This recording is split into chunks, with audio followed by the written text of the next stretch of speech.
né? Então, quero apresentar para vocês aqui o Rodrigão, mas é Rodrigo, né, mais conhecido como Rodrigão, a máquina esse rapaz. Se vocês tiverem um dia o privilégio de participar de algum projeto com ele, vocês vão entender o que eu estou falando.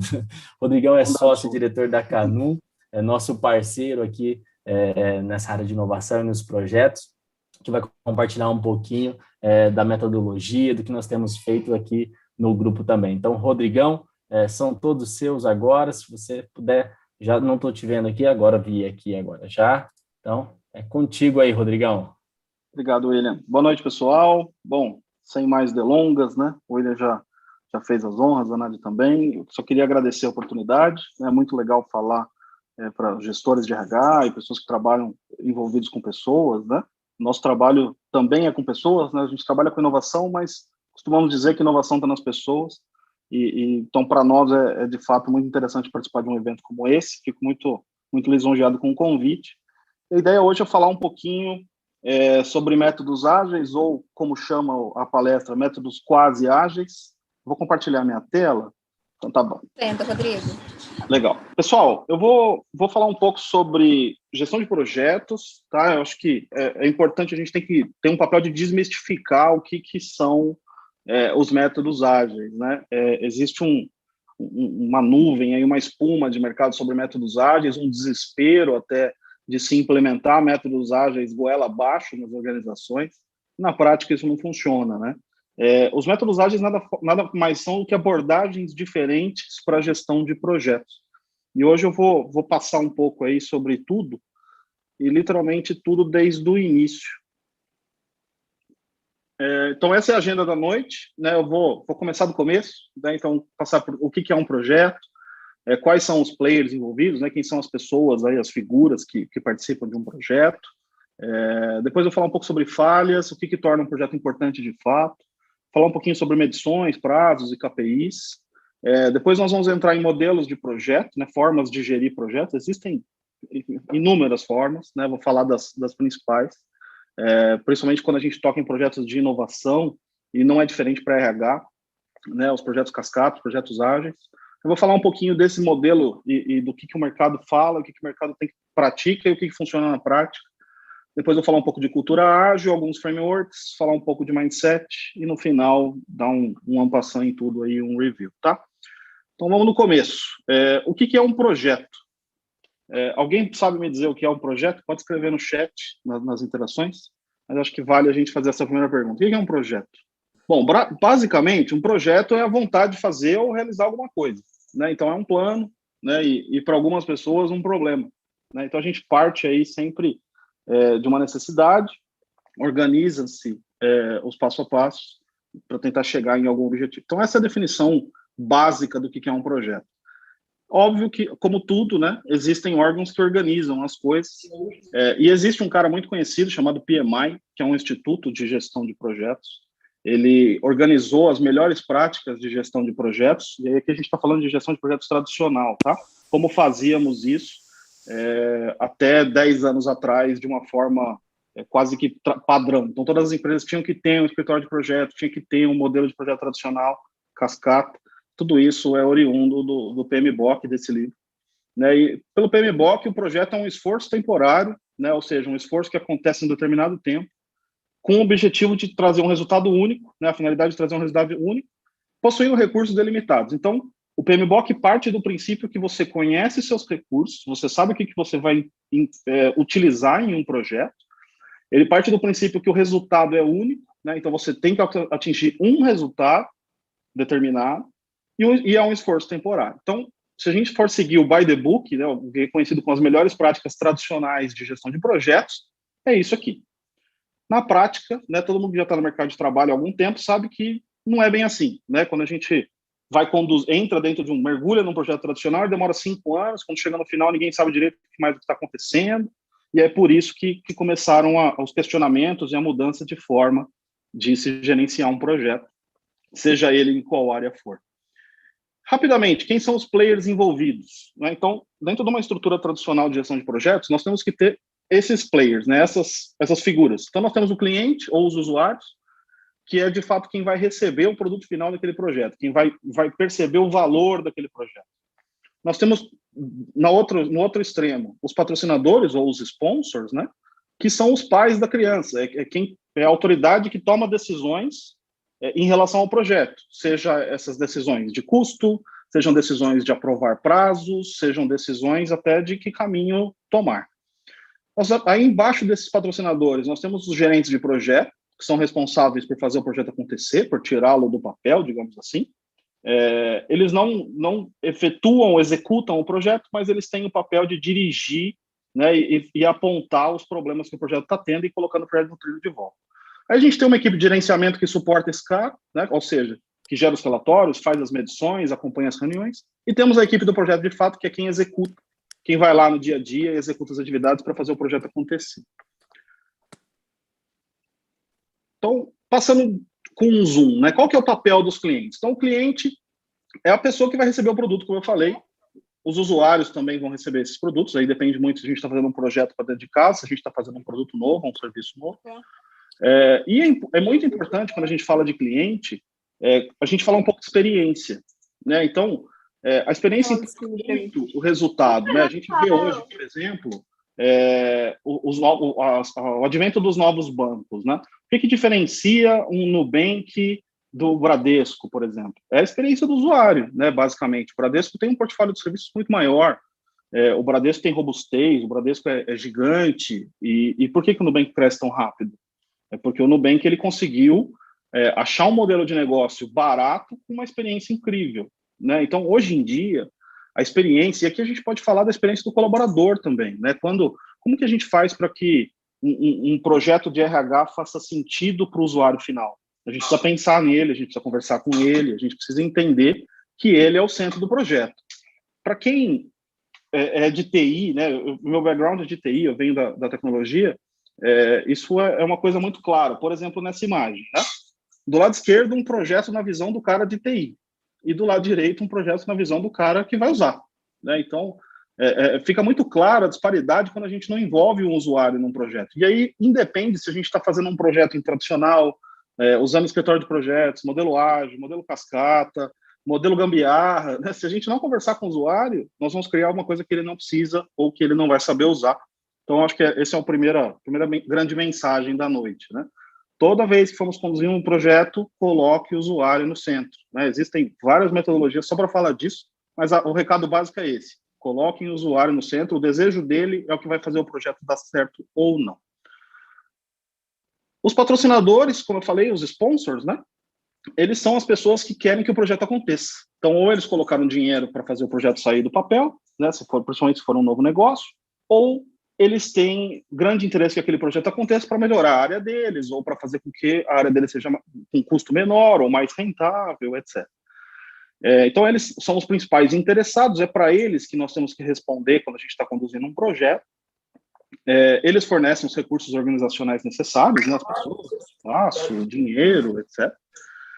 Disponibilidade, né, então eles que disponibilizam os recursos, e o principal, os sponsors têm que ter poder político e influência dentro da corporação, né? Então, se você está entrando numa corporação e precisa conduzir um projeto e você é novo na corporação, você não pode ser o sponsor, porque o projeto não vai dar certo, porque ninguém vai te escutar, né? Então, os patrocinadores, né, as pessoas que vão ser o dono do projeto, precisam ser pessoas influentes nas organizações, sejam elas quais forem, né? Se a gente está falando de uma empresa, de um instituto, de uma startup, né, isso indifere.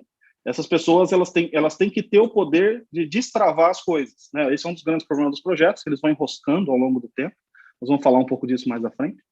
E esse é um dos caras que precisa ter caneta, né, poder para destravar os projetos. Aí nós temos o gerente de projetos, que basicamente é a peça mais estressada do organismo, né? Ele que precisa atender as expectativas do sponsor, né? Entregar as coisas no prazo e, ao mesmo tempo, entender as dores da equipe que está executando e criar uma forma de sair do outro lado, né? Nos métodos ágeis é uma outra figura que faz isso, mas nos modelos tradicionais é o famoso GP. Então, ele tem que organizar os processos, as ferramentas e as técnicas de como fazer. Ele é o cara que é o guardião do escopo, então ele direciona o projeto para voltar para o escopo. É comum um projeto sair do escopo ao longo do tempo, principalmente em projetos longos. Requisitos de projeto, ou seja, quais são as necessidades para um projeto acontecer, é ele que também tem que cuidar disso e garantir que esses requisitos estejam atendidos. Ele cuida dos cronogramas, planeja todos os recursos, direciona e orienta as pessoas, controla as ações dos indicadores e levanta as lições aprendidas. Ou seja, ele precisa ser um cara maduro, ele precisa ser um líder nato, ele precisa ser uma pessoa segura, né? E principalmente, ele precisa dar o exemplo, né? Quando a gente olha para um gerente de projetos, e você está do lado do time que executa, ou do lado do sponsor, esse cara é o cara mais confiável. Se esse cara desviar, o projeto inteiro desvia, né? Então, a responsabilidade dele é muito grande, e a escolha desse cara é fundamental. E depois a gente tem a equipe de gerenciamento, que é responsável por auxiliar o gerente de projetos. Usualmente, um gerente de projetos profissional, né, que o cargo dele é esse, ele toca um monte de projetos ao mesmo tempo. E aí ele tem embaixo dele algumas pessoas que o ajudam a gerenciar os indicadores, os relatórios, as métricas. Nós vamos passar por esses pontos de uma forma geral também. É importante que essas pessoas sejam autogerenciáveis, né, que elas entendam quais são os seus entregáveis e consigam conduzir seu trabalho sem um microgerenciamento. Eles precisam também ser analíticos, porque eles vão lidar basicamente com cronogramas e indicadores, justos e ágeis. Ágeis no sentido da palavra mesmo, não na metodologia. Precisam ser pessoas despachadas, né, como a gente diz aqui em São Paulo. E aí nós temos a equipe de projetos, que basicamente é o front, é quem vai para cima das ações do projeto e as executa, né? Isso em todos os projetos nós temos essas equipes, e elas têm que ser altamente capacitadas naquilo que eles têm que entregar, né? Tem que ser, se for uma equipe dedicada, eles vão ser focados, comprometidos, e também precisam ser pessoas despachadas, ágeis, para que consigam fazer a coisa acontecer. Lembrando que aqui eu estou falando de projetos tradicionais, tá? Não estou falando ainda de métodos ágeis, mais à frente falarei. Vamos lá, William, passa a bola para você para o exercício, aí eu volto. Mas o exercício é bem bacana. Vamos imaginar agora, né, dentro da nossa empresa, que nós vamos precisar escolher o melhor perfil para cada stakeholder do projeto abaixo, desses 5 stakeholders que o Rodrigo acabou de comentar. Nós precisamos montar um time, né, com o melhor perfil de cada um. Então, nós estamos abrindo uma filial em Las Vegas e, por determinação da prefeitura, precisamos construir uma montanha-russa ao redor de um prédio. Vou repetir, nós precisamos construir uma montanha-russa ao redor de um prédio. Nossos advogados já contestaram, mas a prefeitura venceu e nós vamos ter que construir. Então, pensando nessa construção da equipe que vai conduzir esse projeto lá em Vegas, de uma forma geral, quais os perfis de pessoas devemos alocar em cada função deste projeto e por quê? Então, vamos lá. Esse é um exercício prático agora mesmo. Então, se você está com papel e caneta na mão aí, pode fazer também. Ou se você quiser fazer aí no computador, depois colar aqui no chat. Vou escolher algumas pessoas e quem quiser levantar a mãozinha também para colocar as respostas também, a gente abre aqui para vocês responderem. Nós vamos ter aqui, quantos minutos nesse aqui exercício, Rodrigo? 2 ou 3 minutos nesse aqui? Pode ser 3 minutinhos. 3 minutos. Então, 3 minutos... De novo, nós pensando na construção dessa equipe, dos clientes, dos patrocinadores, dos gerentes de projeto, da equipe de gerenciamento e a equipe de projeto, nós precisamos montar um time. Qual o perfil que essas pessoas devem ter em cada um desses perfis? Devemos alocar cada uma dessas funções. E por que você acha que a pessoa que tem esse perfil deve ser no patrocinador? Por que essa pessoa com esse perfil deve ser no gerente de projeto? Por que essa pessoa com perfil X na equipe de gerenciamento e por que essa pessoa com perfil Y na equipe do projeto? Ok? Ô William, pode ter a música, mas só aqui, ó, rapidão, só para ficar mais claro. Por exemplo, eu aqui vou colocar patrocinador, o cara lá que está meio que bancando, tá? Eu estou colocando um perfil, eu penso muito nas competências comportamentais, é um perfil mais ousado, inovador, é mais ou menos isso? Perfeitamente, exatamente Tá, isso. E aí fechou. você só coloca o porquê. Por que você acha que deve ter esse perfil inovador, por exemplo, nessa função do patrocinador? Tá bom, então. Vou dar um exemplo, vou dar mais uma pitada aqui, igual o Leandro acabou de comentar.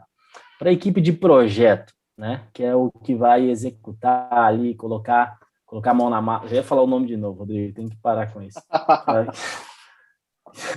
Que é realmente os responsáveis por colocar a mão na massa, né? São os responsáveis para fazer acontecer. Que tipo de perfil a gente precisa nessa equipe, né? Que faz acontecer?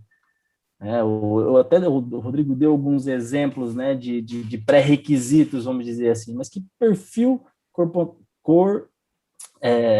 comportamental, exatamente, que essa pessoa precisa ter? para participar dessa equipe do projeto, por exemplo, para colocar a mão na massa, para fazer acontecer? Então, mais um minutinho, Rodrigo, você está com Isso, um um minuto aqui para mim. Vamos lá, quem que conseguiu trazer algum exemplo para nós, só para enriquecer aí a noite? Boa. Quem gostaria de compartilhar? Não precisa ser de todos os perfis, tá? Se você não Eu fiz todos... 3, porque vocês viraram no tempo aí, ó. Patrocinador eu deixei lá, né? O que eu falei, o ousado e inovador, porque o cara tem que ter coragem para investir nesse processo, né? Falar, vou investir, não sei se vai dar certo ou não, por mais que tenha algum estudo, alguma coisa, beleza. O cliente, eu coloquei aqui a questão de jovens e aventureiros, jovens, porque geralmente quando tem esse tipo de parque e tudo mais, tem a questão dos problemas cardíacos, né? Não sei se é jovem ou não, mas pelo menos talvez o cara para andar lá tem que talvez ter um... Quem serão os clientes? Tem que estar bem, senão não vai ter grana para o cara entrar, ou então tem que montar a montanha-russa e uma funerária. É isso aí. E o gerente eu estava terminando, mas que deveria ser um cara um pouco mais sensato, mais planejador, né? Porque ele que ia organizar e ter um pé no chão, né? Pô, peraí, não é bem assim, gente. É um negócio maluco, mas era isso. Boa. Mais alguém queria compartilhar? No gerente de projeto, eu incluiria também a visão sistêmica. Perfeito. Boa. E equipe de gerenciamento, foco no cliente. Perfeito. Isso aí. Eu coloquei na equipe de gerenciamento a criatividade também. Também. Muito bom. Perfeito. Se puder por Excel também é bom na equipe de gerenciamento. É isso que eu ia falar. Uma habilidadezinha em Excel, habilidadezinha lógica. importante. Excel avançado, né? Excel avançado vai bem aqui. Mas é isso, pessoal. Basicamente, esses são os perfis. Eu concordo com as sugestões. Para o gerente de projetos, eu incluiria a comunicação. Né? Eu acho que é um dos grandes pontos aí que enrosca, né? Mas, legal. Falhas, números alarmantes.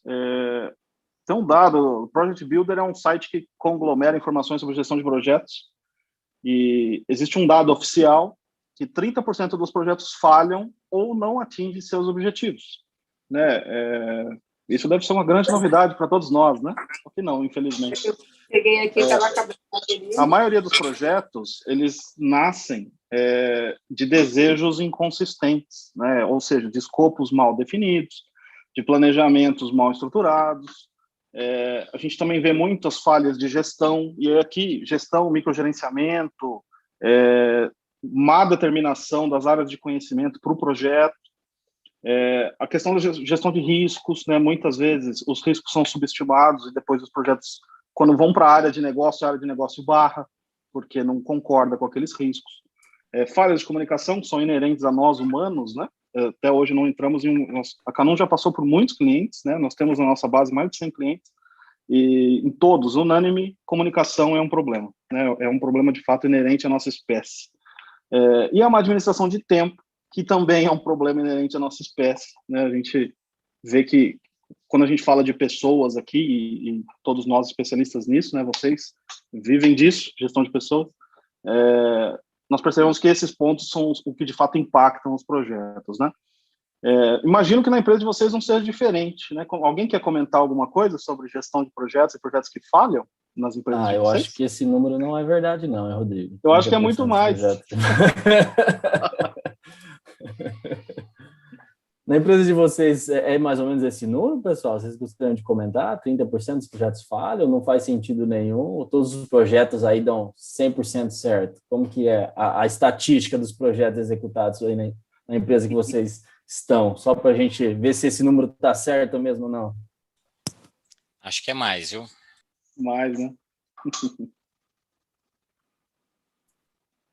Exatamente, 30%. Porque quando a gente fala do falhar, eu acredito até aqueles que começam e não termina, né?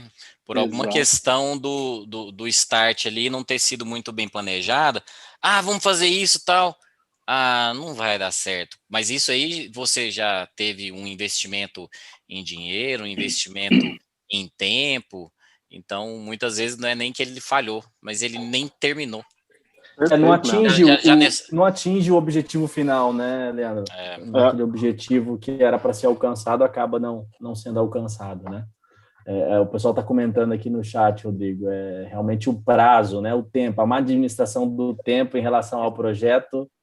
Acho que pode colocar aqui 200% dos projetos estouram o prazo, né? Estouram o prazo, né? Então, estão comentando aqui, ó, vários grupos e o RH com certeza está dentro desse novo projeto agora da LGPD, por exemplo, né? Estão comentando aqui, é um projeto de longo prazo, gigante, e que realmente, se não tomar cuidado em todas as premissas, vai acontecer, vai entrar nessa estatística aqui de falhar e não atingir o objetivo.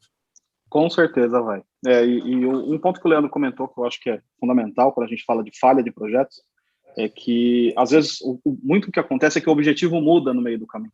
Né? Às vezes troca, isso acontece no governo sempre, né? Troca o prefeito, começa tudo de novo. Nas empresas não é diferente, né? Então troca um líder, troca o presidente, troca o conselho, os projetos todos mudam, né? E isso acaba também impactando nesse número. Falar rapidamente sobre escopo, né? Então, como que a gente pode minimizar um pouco esse problema nos projetos tradicionais? Então, você tem uma lista clara de objetivos específicos, né? De entregas, tarefas, custos e prazos, e delimitar o entregável do projeto, deixar isso claro. O mercado, né? E a metodologia dentro do PMBOK, a gente usa a famosa TAP, né, o termo de abertura de projeto, um documento que conglomera todas essas informações de uma forma organizada, para que você tenha o mínimo ali para executar um projeto. É importante também, num projeto tradicional, que haja uma descrição detalhada dos requisitos e que haja também, mais do que tudo, uma avaliação cultural da organização em relação àquele projeto. Então, antes de tomar a decisão se um projeto passa ou não, será que nossa organização tem maturidade para absorver esse projeto? Será que esse projeto não vai ferir nenhuma norma, nenhuma política interna? Será que esse projeto ele não tá ligado ao core business no negócio, ou seja, ele não está ligado à forma com que a gente ganha dinheiro? Porque se ele tiver, provavelmente ele não vai passar. E aí é melhor nem começar, né? Eu vou falar um pouco disso também lá na frente, sobre quando usar cada tipo de metodologia e quando não usar nenhuma. O que torna um projeto importante, né? Quando a gente fala da execução do projeto, o que é um projeto importante? Em inovação, nós usamos esses 3 pilares. Todos os projetos devem ser desejáveis, devem ser viáveis, tanto do ponto de vista técnico, como do ponto de vista financeiro, como do ponto de vista cultural, e eles devem ser escaláveis, ou seja, aqui a gente já começa a partir de um princípio de testar pequeno, né, de fazer pequenas POCs, pequenas provas de conceito, e depois alastrar esse projeto até o tamanho que ele tem que ser. Mas, acima de tudo isso, gente, o que é importante é o retorno financeiro. Né? Então, as organizações, elas existem para gerar capital. Isso é um fato. Então, por mais bonito que o projeto seja, por mais interessante que o projeto seja, por mais desejável, viável ou escalável, se ele não trouxer ROI, ou seja, se ele não gerar, de alguma forma, ou um aumento de receita, ou uma redução de custo, ou um aumento na percepção da marca, que vai fazer a gente vender mais, os projetos tendem a não ir para frente. E aí, quando a gente fala de ROI, a gente está falando de dinheiro, né? Então, basicamente, é a receita da dona de casa. Eu preciso gastar menos do que eu vou receber e eu vou ter uma curva, eu vou fazer um investimento, né? Vou colocar o dinheiro para executar um projeto. Aí, esse dinheiro normalmente tem 2 nomes, né? Ou ele chama CAPEX ou ele chama OPEX. Se ele for um dinheiro de investimento, que eu pego esse dinheiro e ponho no projeto, ele é um CAPEX, é um dinheiro que eu vou colocar lá e depois eu vou recuperar ele em algum momento, essa é a expectativa. E nós temos o OPEX, que é um dinheiro operacional, que é um dinheiro não para o setup, né, para a instalação do projeto, mas é um dinheiro que a gente vai usar para operar o projeto depois que ele está pronto, ou às vezes um pouco antes dele estar pronto. Usualmente, muito para projetos de inovação, essa é a curva padrão. Normalmente eu tenho essa barriguinha para baixo, né, eu tenho um custo, em algum momento eu vou ter um break-even, ou seja, eu vou pagar esse custo, vou devolver esse dinheiro para a empresa e vou começar a gerar lucro. Se nós focarmos os nossos projetos, pelo menos no começo, né, até que a gente tenha experiência suficiente e imagem suficiente, se a gente focar em projetos de ROI, projetos pequenos que vão dar resultado financeiro, a tendência é que a gente consiga ter melhores resultados na gestão de projetos, tá? Independente da metodologia que for ser usada. Medições, prazos e KPIs. Esses aqui são indicadores para vocês mais do que dominados, né? Tem uma frase famosa do Deming, que é o que não se mede, não se gerencia. E isso é uma máxima da administração e é uma máxima da gestão de projetos. A gente precisa olhar as coisas que estão acontecendo. E se a gente não está olhando, vai desviar. né? E isso vale para tudo, até para o filho em casa. E um método bom para construir essas metas e depois calculá-las é o SMART. Eu imagino que muitos de vocês, se não todos, conheçam, mas SMART são reduções ali no inglês para metas específicas, mensuráveis, realizáveis, relevantes e temporizadas.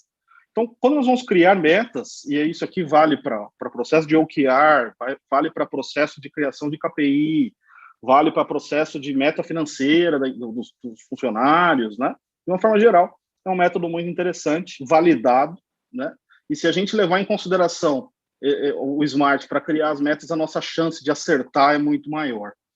William, vamos fazer um último exercício aqui para a gente poder evoluir, mas acho que era legal, pessoal, a gente fazer um exercício rápido sobre o SMART. Não, show de bola. Falando do SMART, o SMART é uma técnica bem conhecida, né? Eu acredito que quase todos aqui já devam ter ouvido falar, né? Mas vamos ter aí 2 minutinhos, então, para que cada um possa criar uma ou mais metas aí de RH para esse semestre, para o próximo semestre, para o segundo semestre, utilizando as premissas do SMART, né? Como o Rodrigo acabou de comentar, que as premissas do SMART têm que ser específica, mensurável, realizável, relevante e temporizada, né? Para você ver isso numa linha do tempo. Então, 2 exemplos aqui, só para aguçar vocês, para que vocês possam criar, pode ser metas que vocês realmente já queiram fazer aí para o próximo semestre, dentro da organização de vocês também, ou algumas outras também, que não precisam ser exatamente do trabalho específico que vocês estejam fazendo agora. Mas o exemplo do exercício, vou colocar o Rodrigo trouxe aqui 2 exemplos, né? O primeiro, por exemplo, ó, de uma métrica SMART. Implementar uma melhoria de performance em 10% na eficiência operacional do departamento a ser mensurada no relatório semestral. Veja, nesse exemplo, ela está sendo bem específica, ela está sendo mensurável, que é melhorar a performance em 10%, né? Ela é possível de ser realizável, é relevante por quê? Porque vai trazer eficiência operacional ao departamento, né? E ela vai ser mensurada no relatório semestral, ou seja, é temporalizada. Deu para entender? Então, essa é uma métrica, né? Uma meta SMART com todas as especificações da metodologia SMART. Segundo exemplo, desenvolver um talento interno para que esteja apto à liderança de pessoas até o final do semestre. Então, de novo, né? Específica, desenvolver um talento interno para que esteja apto à liderança de pessoas até o final do semestre. Então, também trazendo as 5 formas do SMART. Ok? Ficou claro? 2 minutinhos, então, para você criar agora uma ou mais metas aí de RH e depois também trazer aqui para a gente ver o que você criou. Agora vamos ter uma musiquinha aí. Agora vai, Leandro, sai uma musiquinha aí e 2 minutinhos para o pessoal fazer esse exercício. Pessoal, quem terminou? Levanta a mão aí e compartilha para a gente já. Vamos lá. Na empresa que eu trabalho, tem 2 cargos.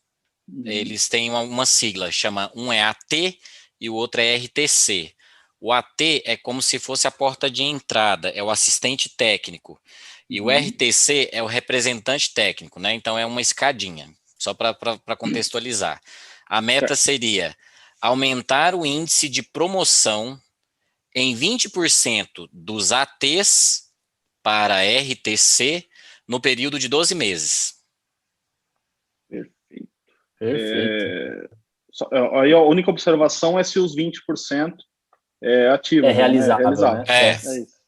Eu acredito que sim, real, porque ele colocou nos 12 meses, né? Então ele já pensou para que... É isso aí. É atingível. Perfeito. Eles são a porta de entrada, né? Por exemplo, é tipo um agrônomo recém-formado, né? O nosso pool ali de mão de obra, de talentos. Mas hoje não é isso. Mais alguém?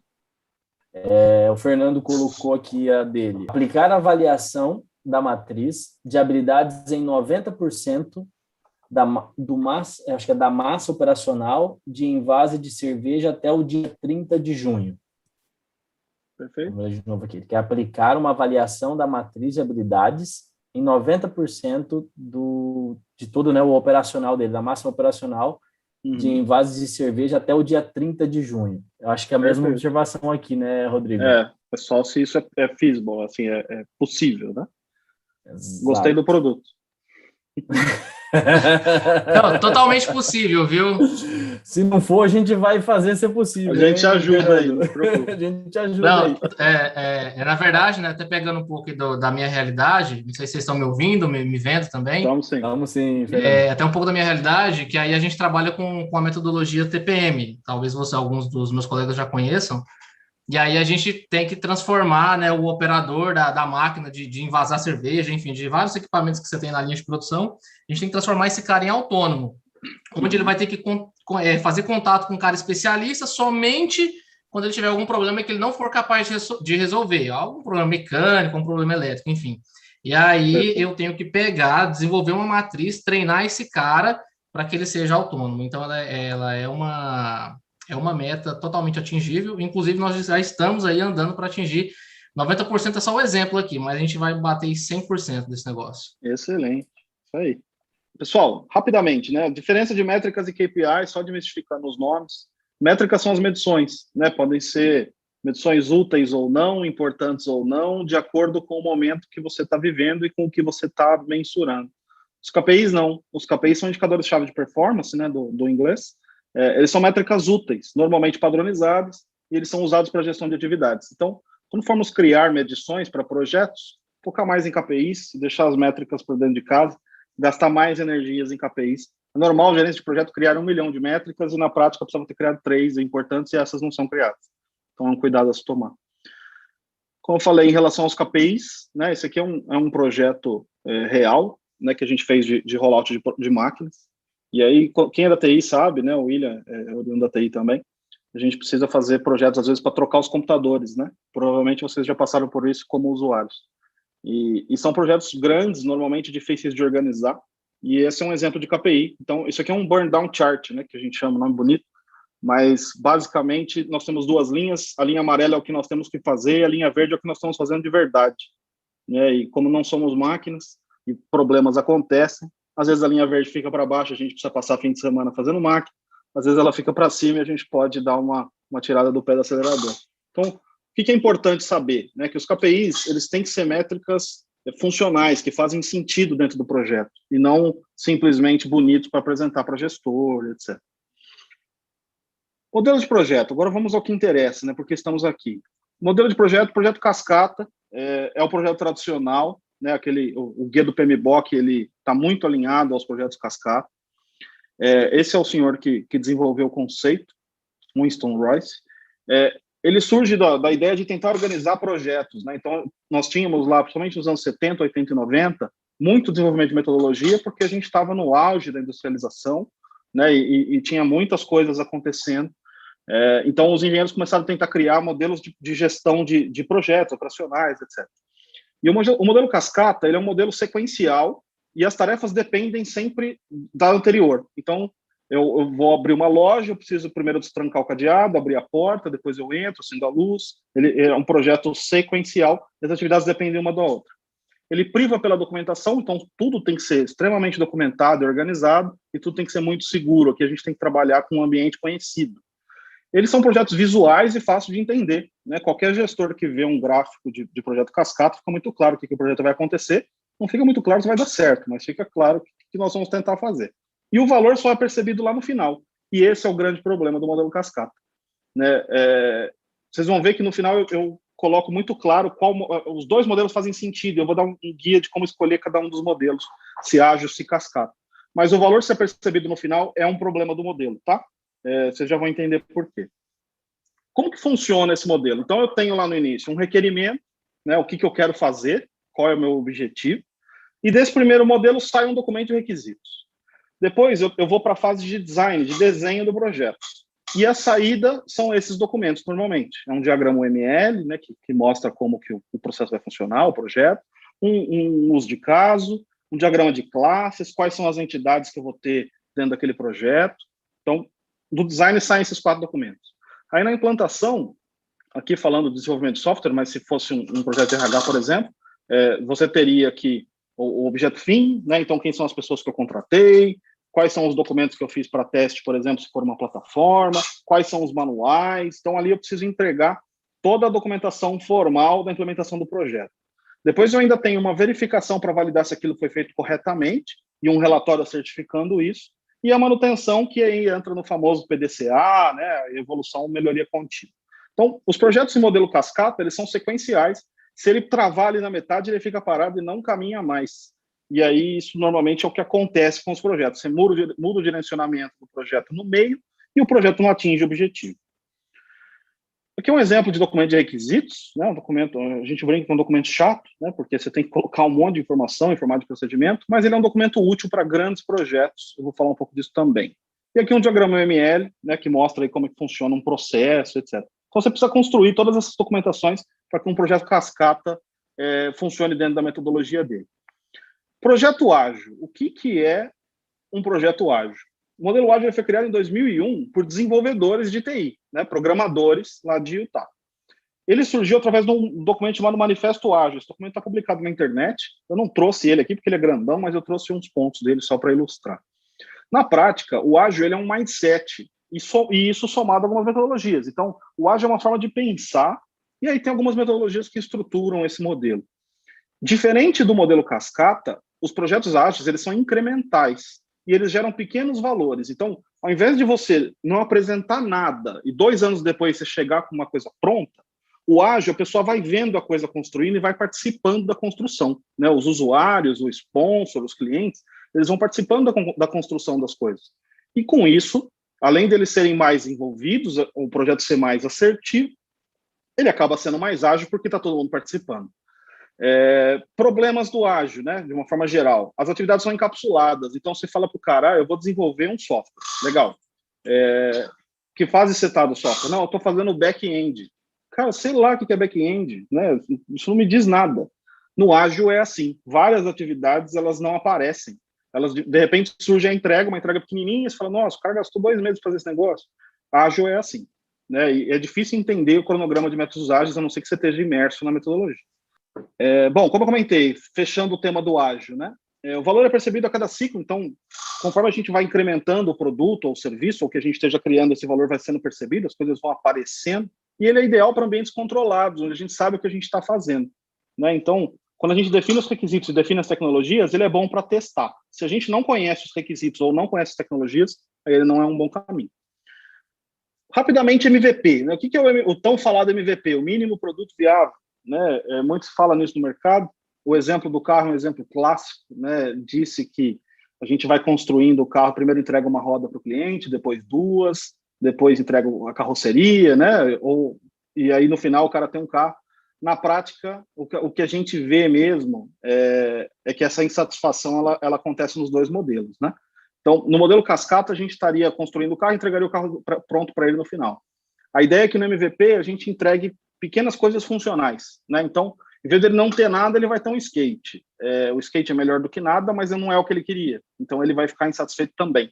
E a comunicação é muito importante nessa fase para que a gente faça ele entender que isso é uma metodologia incremental. Senão, o cliente vai ficar frustrado, né? Exemplo do carro de papelão. Fast fail to piniquim. Por que a gente faz essa provocação, né? Qual é o nosso objetivo? Existe uma máxima de inovação aí, que também é espuma de mercado, do fail fast, né? Ou seja, R rápido, R barato. Que no Brasil é mais ou menos, né? Até hoje eu não conheci o caso de alguém que gastou 1 milhão, 1,5 milhão de reais num projeto e o projeto falhou e ficou tudo bem, né? O nosso dinheiro no Brasil é muito caro, a gente não tem muita margem e não tem mindset para isso, né? Os empresários do Brasil não estão preparados a investir dinheiro num projeto e falhar. Aqui no Brasil não falhe, né? E isso é muito importante quando a gente está conduzindo um projeto em qualquer metodologia, né? A gente precisa saber o que a gente não pode errar, e aí tanto a análise de requisitos como se for ágil, o desenho do projeto tem que ser muito bem feito para que a gente não tenha problema. Cultura ágil, né? O mote da noite, é por isso que a gente está falando desses assuntos, né? O mais importante do ágil não é a metodologia. Tem várias, eu vou apresentar 2 aqui, mas tem um monte de possibilidades. O mais importante são os princípios, né? O que o ágil prega, né? A gente precisa satisfazer o cliente tem que estar no nosso foco. A gente precisa aceitar mudanças no meio do projeto, porque as empresas são assim, né? Hoje a meta é vender mais, amanhã a meta é reduzir custo, depois de amanhã a meta é ir trabalhar na Europa. E os projetos precisam se adaptar. né? As entregas têm que ser funcionais. É difícil você lidar com um projeto que não tem entrega, que demora 2 anos para alguma coisa acontecer. As áreas de negócios, desenvolvedores, seja lá quem for, tem que trabalhar em conjunto, que é o que a gente chama de squad nos métodos ágeis, né? As pessoas precisam fazer parte das coisas, a gente precisa ser transparente com as pessoas. Software funcional, ou projeto funcional, ou área construída, né, no RH, é o que vale como resultado, né? Você apresentar lá, olha, estou contratando as pessoas, bati minha meta, abrir as vagas. Isso não diz nada, né? O importante é as pessoas estarem lá executando as atividades. Então, o ágil, ele foca nisso, ele é uma cultura, né? Ele foca em simplicidade, pessoas engajadas e auto-organizadas, e essas pessoas dizendo como fazer, e não uma pessoa lá em cima da cadeira gritando, faça assim ou faça assado. O ágil vai muito nessa linha. Resumindo, né, para todo mundo, é um pouco menos de conversa, um pouco mais de ação, né? Tem uma música do Elvis famosa sobre isso, mas é isso que é o ágil, né? Então a gente fala menos e a gente age mais. Fechando a questão do ágil. O ágil é desburocratizado, então, para o ágil, quanto menos documento, melhor. E aí também vou falar um pouco disso rapidamente, que não é não ter documentos, que alguns documentos são fundamentais. A gente precisa assumir pequenos riscos, a gente tem que ser corajoso, né? Uma coisa que a gente vê muito no mercado é empresas contratando empresas para pôr a culpa, né? Então, o cara, em vez dele assumir o risco pequeno e contratar alguma coisa que ele gosta, ele vai lá e pega uma IBM da vida e põe a culpa na IBM. Né? Então, ágil não é isso. O ágil é assumir os pequenos riscos e entender o valor das entregas, né? Então, o cara botou um botão a mais no software, o cara colocou, né, um detalhe a mais ali num projeto, isso é interessante, a gente precisa ver o valor dessas coisas. Os principais frameworks ágeis, já indo para o fechamento, o Scrum é o mais famoso, né, o famosinho da vez. Como todos, ele tem problemas. Ele não é novo, ele nasceu entre 80 e 90, ninguém tem certeza, porque tem 2 artigos em lugares diferentes falando a mesma coisa. Mas ele é um processo que separa o desenvolvimento ou a evolução dos projetos em sprints, né, em corridas, que duram de 2 a 4 semanas. As equipes são autogerenciadas, só tem um cara gerenciando o que vai ser feito e um cara gerenciando se está sendo feito. E ele é muito importante para ser executado em ambientes caóticos, que a gente não conhece ou os requisitos ou as tecnologias. Então, para esse modelo funciona. Se você não conhece os requisitos e as tecnologias, você não sabe nada, não faz o projeto, né? Não usa metodologia nenhuma, estuda melhor, depois engata o projeto. O Scrum tem 3 pilares fundamentais. Para usar Scrum, a equipe tem que ser transparente, a gente não pode mentir em relatório, mentir em informação, a transparência é um dos princípios. A inspeção, ou seja, todo mundo pode futucar o trabalho do outro, né? Faz parte do processo. E a adaptação. Então, aqui, pessoas engessadas não trabalham bem. Se você tem dificuldade com mudança de paradigma, com mudança de direção, Scrum não é para você, porque aqui a mudança de direção é uma coisa do dia a dia. Ele tem 3 práticas fundamentais. Então, o Scrum tem 3 papéis, é o Scrum Master, o Product Owner e o Dev Team, né, que é o time que vai tocar o projeto. Tem alguns eventos, né, que eu vou explicar, tem um chart aqui que explica melhor, e tem alguns artefatos que, basicamente, são as listas que a gente tem de a fazer e de feito. Esses são os 3 papéis. Então, a gente tem o Squad, que é o time que toca o projeto, que é o time que está lá no dia a dia, né, a equipe de projeto, como a gente disse lá no começo.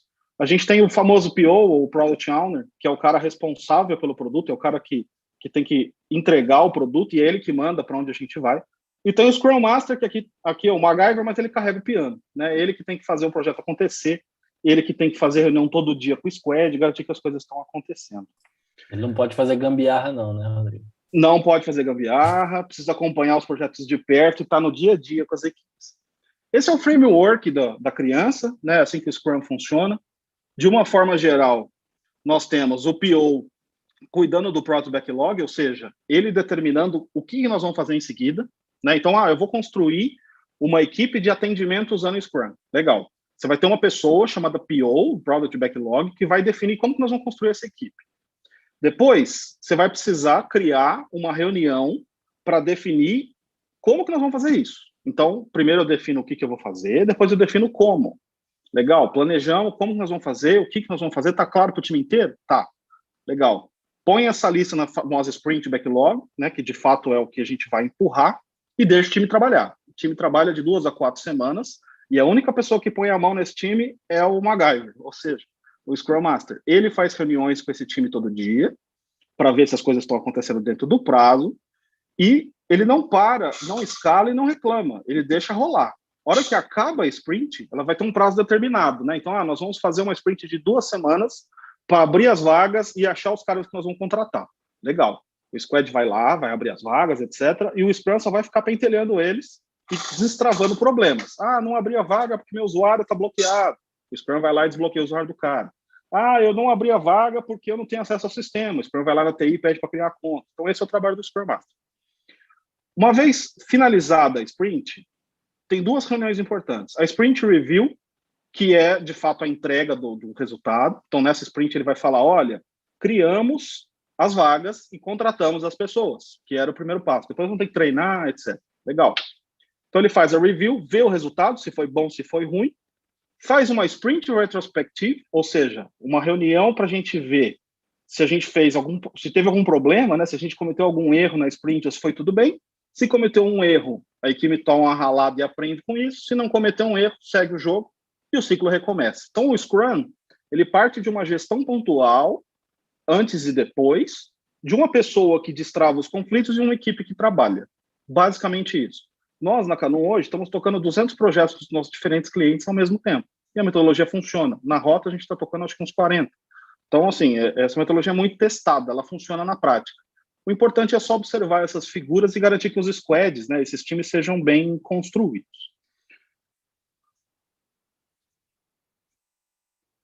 Do outro lado dessa metodologia, nós temos o Kanban. Eu trouxe esses dois, que são os 2 extremos. Então, nós temos o Scrum, cheio de peculiaridades, artefatos, listas e afins.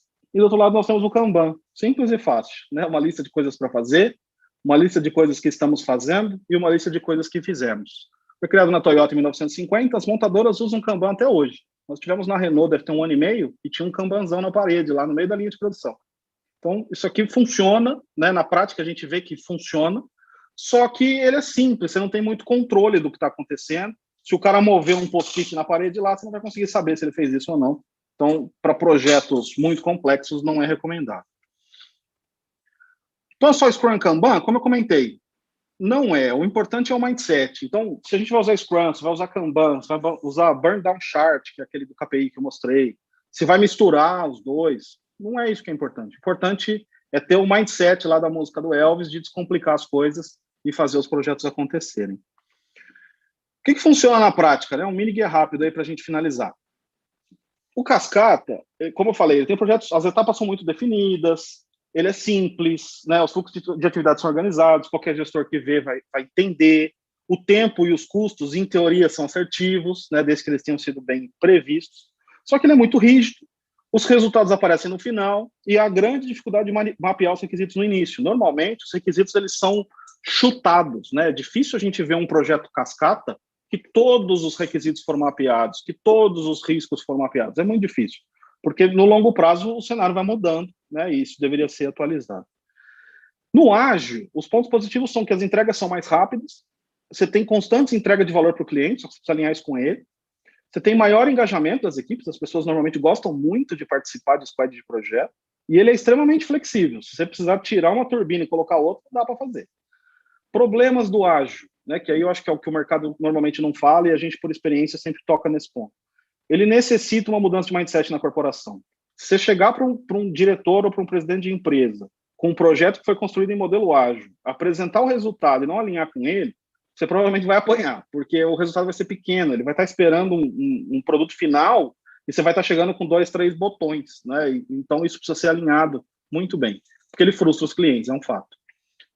Tem muita dificuldade de estimar os custos totais do projeto, porque o ágil ele estima por sprints, então normalmente você sabe quanto vai custar aquela sprint e você tem que fazer um business plan daquela sprint. Dificilmente você vai conseguir montar um business plan do projeto inteiro, porque você vai ter que esperar acabar essas primeiras incorrências, né, para que você possa levantar os custos totais. Você tem muita dependência do Scrum Master, então se ele não tiver empoderamento político na companhia, ou se ele for muito júnior, você vai ter problema, né, normalmente os projetos não vão fluir. Há uma necessidade de alta maturidade das pessoas, né? Equipes júnior de desenvolvimento de projetos ou de operação em projetos ágeis também normalmente tem problema, porque como exige autogerenciamento, se o cara não tiver maturidade, ele não consegue fazer. Não funciona para arquitetura de software, aqui é só um detalhe para quem é de TI, né? Para desenvolver software, para quem modela o software no início, não funciona ágil, tem que ser cascata. E ele não substitui as atividades tradicionais de gerenciamento. Então, você ainda vai precisar de um cronograma, porque você não vai apresentar chegar lá numa reunião de diretoria para apresentar um projeto, falar, ó, o projeto vai custar 1,5 milhão, na primeira sprint é um projeto ágil. Não vai passar, né? Você vai precisar levar um cronograma, você vai precisar levar um mapeamento de risco, você vai precisar levar um BP, senão o projeto não passa. Então, ele não substitui as documentações padrão para que a gente consiga aprovar um projeto. Pontos importantes a considerar, só fechando, um Kanban não substitui um cronograma, infelizmente, apesar de muita gente tentar. O Scrum só funciona bem com equipes preparadas e coesas. Se você tiver uma equipe nova, desorganizada, o Scrum não vai funcionar. Você ainda vai precisar prestar conta sobre os requisitos não funcionais. Então, se você desenvolver alguma coisa que não funciona no final, você vai ter que prestar contas. Então, não adianta só botar a culpa no ágil e falar, estava testando, não funciona. Gestão de escopo, tempo, custo, risco, qualidade ainda é uma premissa, você ainda vai precisar fazer no ágil ou no cascata. E tanto faz, no ágil ou no cascata, a capacidade é a mesma, né? A capacity é a mesma. Então, não necessariamente ele vai ser mais rápido, são as mesmas pessoas fazendo, o que você tem é o resultado aparecendo primeiro, né? Mas o tempo total do projeto provavelmente vai ser o mesmo. E aqui, só para fechar, um mini guia para tomar de decisão. Então, se você tem um ambiente previsível, vai de cascata ou faz um híbrido. Coloca um pouco de sprint e coloca um cronograma. Se você tem o caos, né, um ambiente onde você não domina muito a tecnologia ou não domina muito os requisitos, usa o Scrum com um burn down chart ou mistura o Scrum com o Kanban ou só o Scrum puro, funciona bem. Se você tem anarquia, se você não conhece a tecnologia e você não conhece os requisitos, não faça nada, não faça o projeto. Volta, estuda melhor e depois entra nas metodologias. O contrário, é certeza que o projeto vai falhar. Pessoal, muito obrigado, desculpa o atraso, nós atrasamos 12 minutos, começamos acho que 10 depois, então atrasamos 2. Ótimo. Eu agradeço, se tiver dúvidas ou perguntas, eu estou à disposição. Primeiro, assim, Rodrigo, o pessoal está encantado, várias pessoas aí perguntando se a gente vai compartilhar o material, se vai disponibilizar, fazendo bastante sentido. Né? E aí, assim, até para comentar com os colegas, a gente grava, né? Está sendo gravado, depois a gente disponibiliza na página do YouTube, então você pode rever e olhar com mais calma.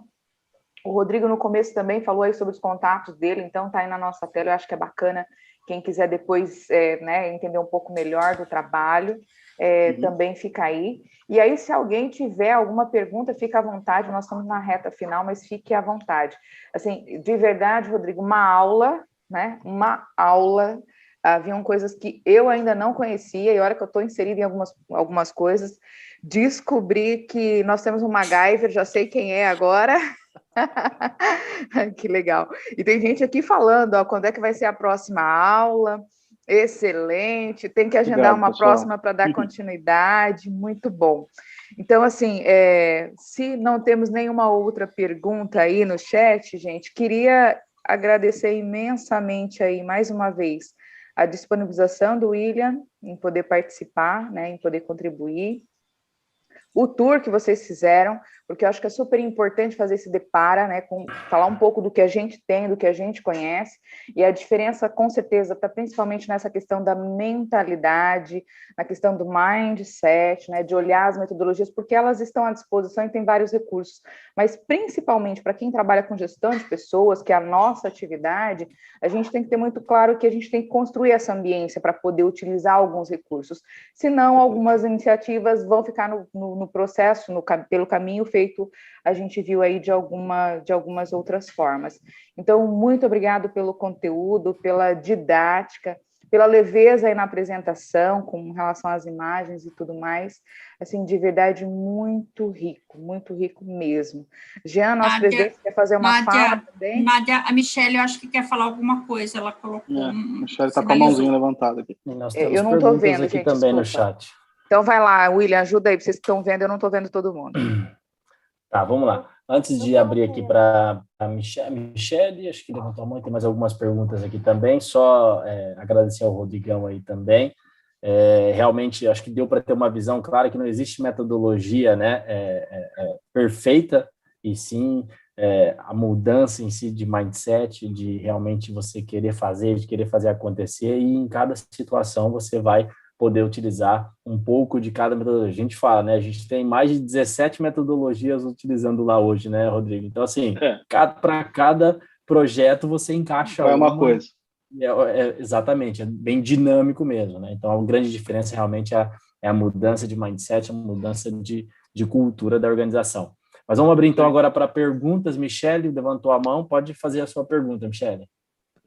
Eu coloquei ali no chat. Ela falou. Se é possível colocar o DevOps e o Scrum para trabalhar juntos, na sua opinião? Sim, Assim. Possível? sim. Inclusive, deveria acontecer assim. Entendo. Em regime de esteira, certo, né? Pode ser, não, mas assim, vamos lá. Em regime de esteira, aí depende da esteira, né? Se for uma esteira ágil, né, organizada de forma ágil, o Scrum vai conseguir ajudar muito mais. Se for uma esteira em modelo tradicional, cascata, o Scrum, na verdade, ele vai ser um reporter, né? Ele vai ficar só posicionando o que está acontecendo, mas ele não vai conseguir mexer. Porque o projeto tradicional, quando ele é aprovado, ele é escrito na pedra. O projeto vai acontecer assim, assim, assim, e aí o Scrum não consegue destravar nada, né? Entendo. Beleza. Valeu. Show de bola, Michele. Inclusive, naquele slide, né, Rodrigo? Se quiser voltar naquele slide lá, Rodrigo, até para a gente complementar, eu acho que essa é a grande dúvida realmente na forma ali. Acho que é naquele do... Eu sei qual que é esse aqui, né? Isso, esse. Que foi, inclusive, junto da pergunta da... Acho que pode deixar com eles todos preenchidos. Melhor, Michele? Né? Isso, acho que esse aí eu falo, esse aqui é o que abre a mente para tudo, né? Que não só dentro da dinâmica do Scrum, mas para você encaixar dentro dessa metodologia, né, Rodrigo?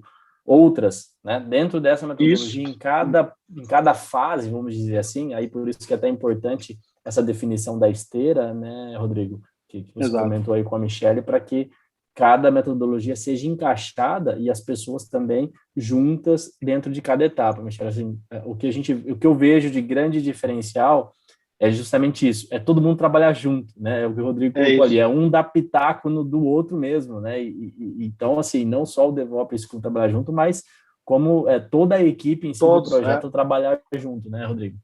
Exato. Assim, essa metodologia ela foi desenvolvida, foi criada, né, e concebida muito hoje. Ela está sendo aplicada para desenvolvimento de software, né? Quando a gente traz isso para o mundo corporativo, nós chamamos o Scrum Master de Scrum Business. Por quê? Porque essa equipe ela é um pouco desmontada, né? Então, quando a gente monta ali um Scrum Team, que a gente chama de Squad na operação, na verdade, você vai estar pegando pessoas das áreas, né? Então, você vai trazer por exemplo, nós estamos fazendo um projeto para otimizar a coleta de lixo numa empresa. Quem que vai ajudar a gente a desenhar esse projeto? As pessoas que fazem isso na empresa. Né? Não adianta eu trazer um diretor para fazer isso, eu posso até colocar um diretor no squad, mas ele não sabe fazer. Né? Então, nós vamos trazer as pessoas que cuidam de coleta, vamos trazer alguém do marketing para ajudar a embalar, vamos trazer alguém do comercial para ajudar a transformar isso em dinheiro. Né? Então, nós vamos criar um squad multidisciplinar e vamos encaixar nessa metodologia.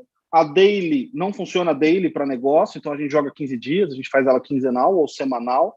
Você não consegue incomodar uma área de negócio diariamente. Né? Uma coisa é você ter uma equipe focada no projeto. Outra coisa é ter uma área de negócio que tem que entregar as coisas deles lá e começar a atender reunião diária de projeto. Você só vai incomodar os caras e não vai conseguir fazer o negócio acontecer.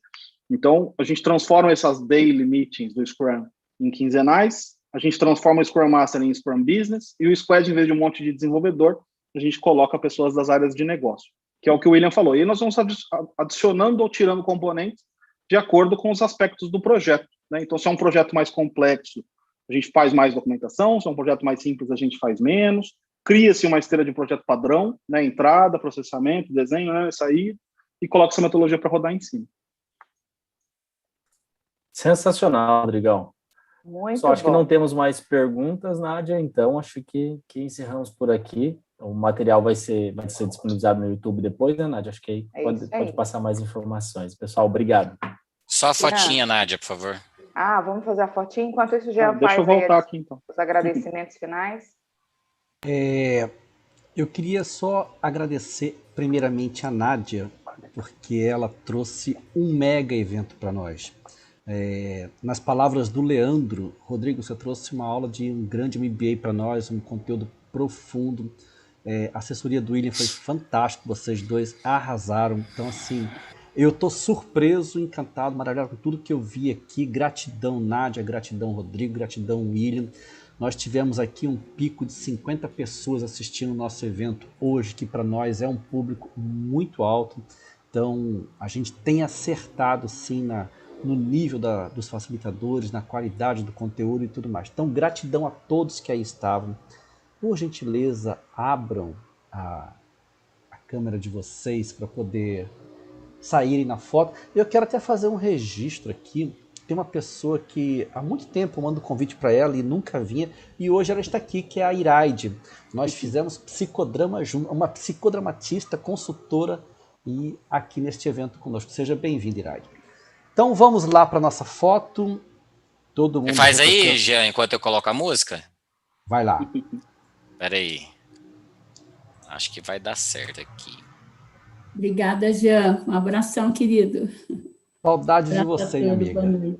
Também. Pode ir. Acho que serão 2, né? 2 fotos, porque assim na primeira todo mundo pisca e tudo mais, a segunda é para retocar. Então vai. Hélio, calma aí, olha quem está aqui. Hélio Tito, que alegria te ver aí, meu amigo. Salve, meu amigo. Parabéns a todos vocês. Excelente aula. Temos que agradecer muito. Parabéns a toda essa turma que faz acontecer. Um abraço, muito obrigado. Obrigado. Para quem não conhece o Hélio Tito, ele é presidente do Conselho Regional de Administração do Mato Grosso. Uma honra tê-lo aqui, meu amigo. Uma honra mesmo. A honra é minha. Agora Pessoal, vamos todos... quem puder abrir a câmera, né, Jean? Tem algumas pessoas que ainda não abriram para registrar o momento. É só os tímidos. Olha o Wanda ali. Wanda só... Aí, agora sim. O Wanda estava mostrando só a janela. Muito bem, primeira foto, 1, 2, 3 e...